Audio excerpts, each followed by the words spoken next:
आज पूरे हिंदुस्तानी नहीं बल्कि आलम इंसानियत में, मतलब पूरी दुनिया में एक शख्स जो है वो लानत व मलामत का चर्चा बना हुआ है। और बड़ी शर्म की बात है हमारे लिए कि वो इस हिंदुस्तान का रहने वाला है। उस शख्स का नाम वैसे तो शियत से जोड़ा जाता था, लेकिन जब से हमारे धर्म गुरु, हमारे उलेमा जो शिया हजरात हैं, उन्होंने कह दिया कि वो शिया नहीं है तो वो सुन्नी भी नहीं है। और मैं समझता हूं कि वो इस सरजमीन पर ऐसा जीवी है जिसने हमेशा लानत व मलामत झेली है, जिसने हमेशा पूरे आलम के लिए दिक्कतें पैदा की है, हर किसी का दिल तोड़ा है, हर किसी का जो मानसिक संतुलन कहते हैं उसको बिगाड़ा है। नाम उसका वसीम रिजवी ज़रूर है, लेकिन वो किसी भी सूरत में अगर हम उसको इंसान कहें तो इंसान नहीं है, बल्कि इस सरजमीन पर रहने वाला, इस धरती पर रहने वाला एक जीवी है। और उस जीव को अगर हम लोग ये कहें कि वो कुत्ता है, तो कुत्ता भी अल्लाह की मखलूक है। और कुत्ता भी एक ऐसा जानवर है जो हर मुल्क में अपने कुनबे की, अपने लोगों की जो है वो साथ देता है। लेकिन ये शख्स हमेशा हमारे दिमागों में उलझने पैदा कर देता है। और इसने जो अब हमारे कलाम पाक और इस विश्व की धर्म ग्रंथ पूरी दुनिया की, जिसे पूरी दुनिया मानती है, उसमें बदलाव के लिए माननीय सुप्रीम कोर्ट में एक अर्जी दायर की है। तो मैं कहता हूं कि जितनी तकलीफ इसने हमें पहुंचाई है, हमें भी अहिंसा का रास्ता अपनाते हुए, अमन चैन का रास्ता अपनाते हुए हर असला से इसके खिलाफ मुकदमे दायर होना चाहिए। इसके खिलाफ ऐसे केस दायर होना चाहिए कि ना इसका सर छूटे और ना पैर। अल्लाह की किताब में जिसकी इबादत चरंद और परिंद करते हैं, जिसका दर्स फरिश्ते और इंसान करते हैं, उसमें ना तो कोई बदलाव हुआ है और ना कोई बदलाव होगा रहती दुनिया तक, जब तक दिमागों में, हमारे दिल में इसकी अजमत है और ये हिफ्ज है। एक ऐसी किताब के लिए वसीम आपने बात कही है, आपको शर्म आना चाहिए। शर्म तो क्या है, आप बेशर्म हो चुके हैं। मैं इस्लाम का मानने वाला कोई ऐसी बात अपने मुंह से नहीं निकालूंगा कि जो हिंदुस्तान के किसी भी शख्स को उससे तकलीफ पहुंचे।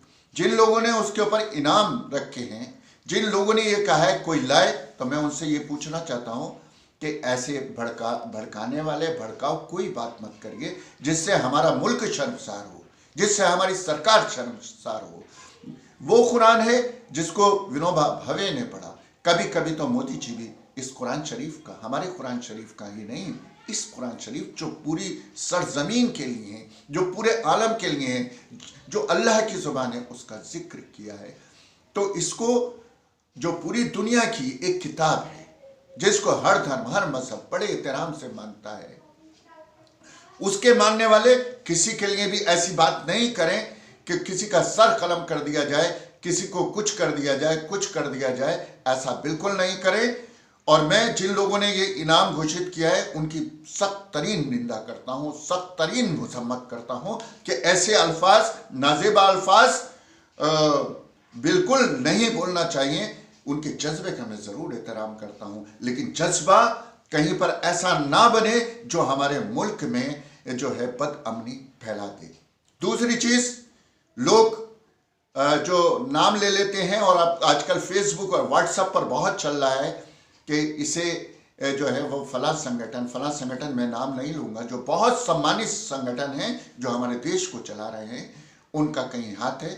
मैं हाथ जोड़ करके आपसे सभी लोगों से कहता हूं, कहीं पर किसी का कोई हाथ नहीं है। ये वसीम रिजवी जो है, जिसकी शिया कौम, जिसका मैं और हर सुन्नी बड़ा एहतराम करते हैं, जो मोहम्मद सल्लल्लाहु अलैहि वसल्लम की उम्मत में हैं, जो कलाम मानते हैं, जो कलमा मानते हैं, जो हुसैन की निस्बत से हैं, अली की निस्बत से हैं, उनका जो एक बंदा है जो उनकी ज़ात से जुड़ा हुआ है वो इस तरीके की बात कर रहा है, तो वो लोग बहुत मजम्मत कर रहे हैं। इसे किसी फिरके, किसी संप्रदाय या किसी धर्म या किसी संगठन से नहीं जोड़ करके इसको सिर्फ और सिर्फ उस मलाउन से जोड़ना चाहिए जिसने ये बयान जारी किया है।